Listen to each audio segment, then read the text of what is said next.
బీదలను కటాక్షించేవాడు ధన్యుడు. ఆపత్కాలమందు యెహోవాను తప్పించును, యెహోవాను కాపాడి బ్రతికించును. భూమి మీద వాడు ధన్యుడగును. వాని శత్రువుల ఇచ్చేకు నీవు వాడిని అప్పగింపవు. రోగశయ్య మీద యెహోవాను ఆదరించును, రోగపలుగా నీవే వాడిని స్వస్థపరచుదువు. యెహోవా నన్ను కరుణించి లేవనెత్తుము.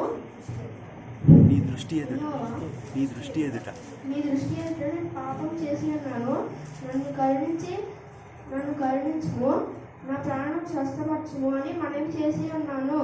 అయితే నా శత్రువులు నా విషయమై చెడ్డ మాట్లాడుతున్నారు. వాడు ఎప్పుడు చచ్చును, వాడి పేరు ఎప్పుడు మాసిపోను అని చెప్పుకొచ్చున్నారు.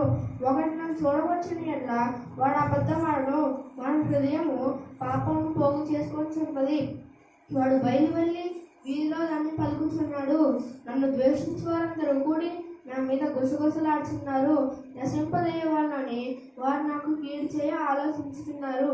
కుదరని రోగం వానికి సంభవించి ఉన్నది. వాడి పడక విడిచి తిరిగి లేవడని చెప్పుకొచ్చున్నారు. ఆమె